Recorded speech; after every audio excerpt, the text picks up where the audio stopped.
The Three Worlds of Man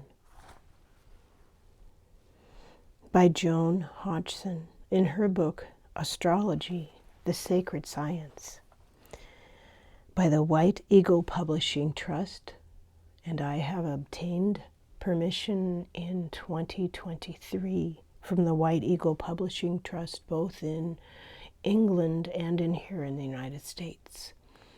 And I am not charging any money for this information, and they said it would be all right for me to share because I think this information is so incredibly helpful. It's been my favorite book since 1990s, late 90s, and it still is. The Three Worlds of Man.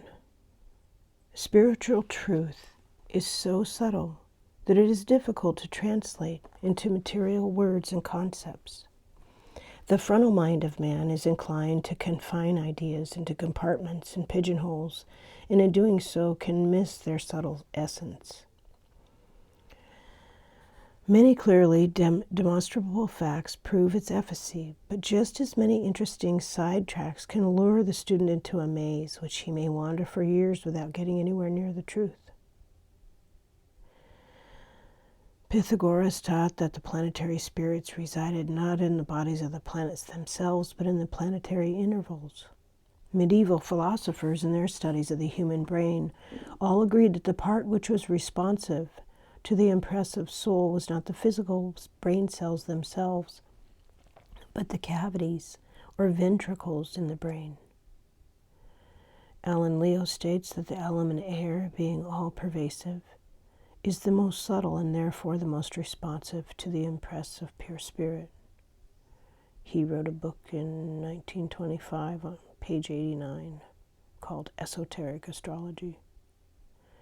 The alchemists believed that within the ventricles of the human brain a subtle interchange of the spiritual and the physical airs take place, an absorption of the divine breath. The human skull in the ancient teachings is often likened to the sphere of the earth or the sphere of the universe. And in symbolic language and pictures, they depict the 7 planetary angels or 7 stars residing within the earth or within the human brain.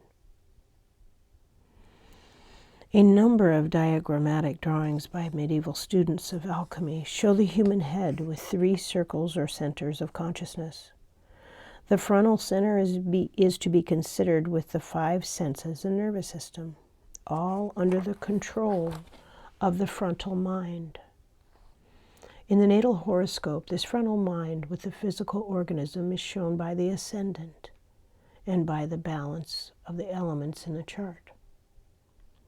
The 4 elements of fire, earth, air, and water, and a 5th element, ether, more subtle than the rest, and pervading all the others, have always been considered to be linked with the 5 senses of man.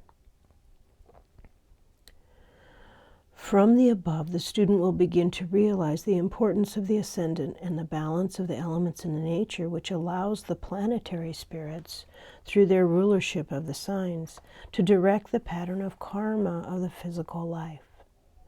These planetary angels are believed to work through the hidden zodiac within the soul of man, bearing the imprint of the whole of the past. In a general sense, the frontal mind, which governs physical action and creates the personality, is under the rulership both of the moon and Mars. The subconscious part of the brain, including the cerebellum, which controls the sympathetic nervous system, comes chiefly under the rulership of Mars. But both these planets are deeply involved in the birth, death, and reproduction of the physical vehicle. Behind the frontal mind is what we may term the soul mind, or the center of imagination and reflection. This too is ruled by the moon. It is the gateway to the inner worlds to which we withdraw in sleep, or meditation, in which we perceive at times of great artistic or mental inspiration. When we are imprisoned in a physical body, the consciousness swings between the phases of the moon. The times when the frontal brain is extremely active can be likened to the full moon, and the times of sleep or withdrawal to the new moon when the earth is dark. But the moon is in conjunction with the sun, and both soul and body are being renewed or revitalized. From ancient times, the period of the new moon has been recognized as a time of new beginnings. The moon has close connection with the element water, which also symbolizes the soul.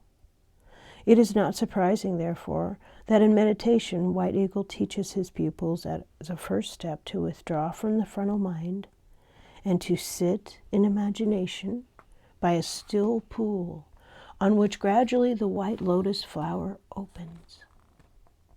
When, by the exercise of the will, man consciously releases himself from the frontal mind and becomes absolutely still, then the soul mind can become active.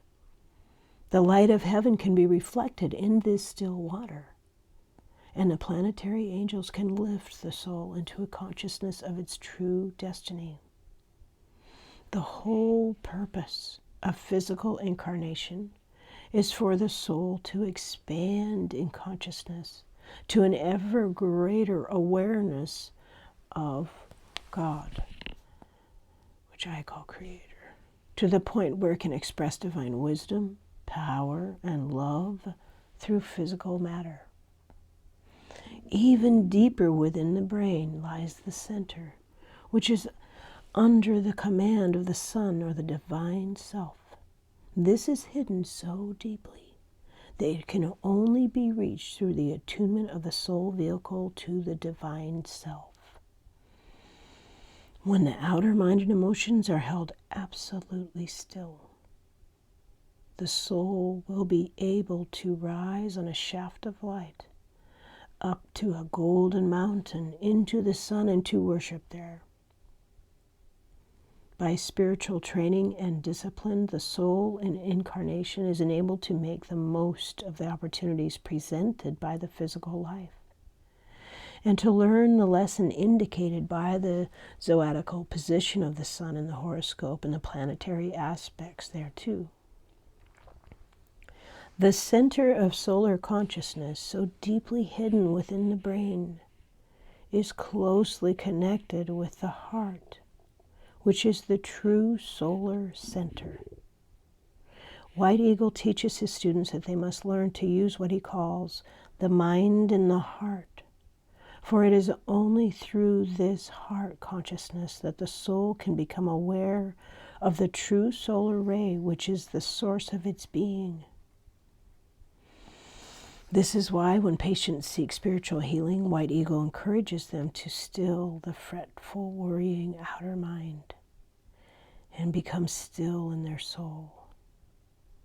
Then only can they begin to feel the radiance of the spirit which resides in the heart. When the clamor of the outer self is stilled, the solar self illumines the whole consciousness. Then true healing takes place. For once the lunar self is still and focused on the inner light, it absorbs and reflects the radiance of the spiritual sun, the source of life and being of that soul. This light can only come into physical manifestation through perfect polarization of the lunar self with the solar self. When the full moon reflects the sun, the earth is illumined. In the same way, when the soul makes true contact with the source of its being, the body is illumined and inharmonies fall away. The mystery writings of ancient religions often referred to the heart center as a cave wherein dwelt the Holy of Holies. The difficulties and trials the soul endures during its incarnation eventually force it to cry out and consciously to set forth on this journey, wonderfully described in Bunyan's Pilgrim's Progress. The path and the end are always the same. The climb up the Rocky Mountain, the process of purification, often through pain, either physical, mental, or emotional, according to the element which is being mastered, And finally, the admittance into the heart's cave, where the light burns and a glorious unseen presence waits. Because of the close link of the solar force with the physical body and the desire nature shown by the sun's exaltation in Aries, it was recognized in the mystery teachings that until the soul begins to yearn for light and starts the spiritual pilgrimage, the desire nature, which is headstrong, willfulness, passion, and egotism, crowds out the little light, the child of the sun. The heart center of the soul living only for itself is crowded. There is no room at the inn. Then, through bitter sorrow or denial of desire, the soul begins to yearn for God and seek spiritual help, and in doing so becomes dimly aware of the divinity within the heart. As it learns to watch for the light that shines in darkness, to listen for this inner voice, the Word of God, gradually the soul discovers the small cave or sanctuary in the heart, from which all intruders are shut out. This is the purpose of true meditation, and it is what humanity is reaching out for, as the Aquarian age in which man will begin to realize his own divinity approaches. During any one of the sidereal ages, two signs, not one, influence humanity. The sign through which the vernal equinox is actually passing exerts a powerful influence on the outer life of humanity. But the opposite sign, its polarity, is the one which affects the inner life most strongly. Always there is reflection from heaven to earth, and this being so, from earth to heaven. Because Leo is the sign opposite to Aquarius and rules the heart, much more will be understood about the true functions of the heart centered during the coming age. It is interesting that so much attention has centered upon heart transplants in recent years. When man is ready to understand the secret of life, there will be no need for heart transplants, because he will learn how to awaken the solar self to bring about his own healing. He will realize something of the secret magic of the solar consciousness. The resurgence of interest in astrology is a necessary part of humanity's progress towards enlightenment. For true astrology is the science of religion, the science of the soul. Understanding of the planetary forces playing on the soul and the soul's lesson in incarnation can be a great help to those seeking spiritual unfoldment. The soul lesson is shown primarily by the element of the sign in which the sun is placed at birth. To understand why this should be, let us trace the path of the soul from death to rebirth. During early life, the soul is imprisoned in the physical consciousness, the five senses of the body. This is related to the rising sun and the balance of elements in the birth chart. It is permeated by the lunar or soul consciousness, often referred to as the personality. During waking hours, this consciousness is focused in the physical brain, but during sleep, it functions in the soul world. And at death, the personality or lunar self withdraws from the physical matter, but lives in a soul body, vitalized by the solar, the true self, on the astral and mental planes. In due time comes the urge to withdraw into the solar or celestial world.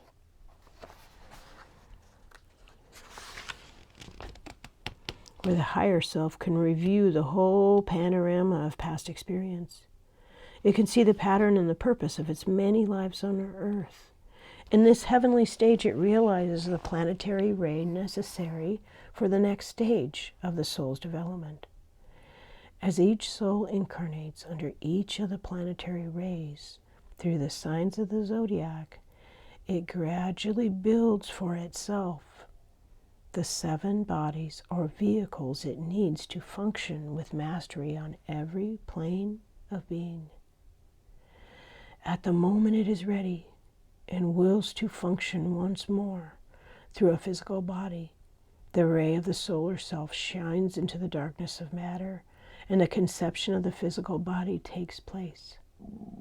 This is the moment when the planetary spirits are in the right relationship and gather around to build the focus, the Photis, which will be born when the position of the sun gives the planetary ray required.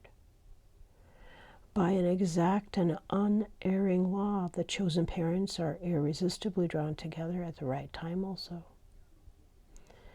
The laws which govern this are beyond the comprehension of man's finite mind.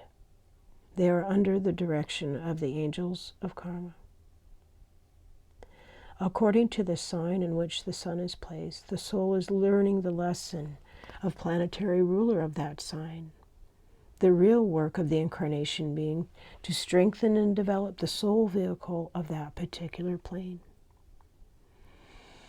All the diverse experiences of the incarnation contribute to the learning of this lesson, which is indicated by the quality and element of the sun sign at birth. That's the end of today's reading. I hope that you found it very helpful. Some I peruse over because I do not have a Christian bone in my body. I am pagan to the bone. So I try to share the information in a way that is most comfortable for me. And I wanted to offer these two paintings side by side. One for reflection, if you felt a need for a quiet palette, and a historical layered painting that I thought could also be useful as you ponder. So thank you so much for listening and stopping by for this chapter, and I will see you again soon. Bye for now.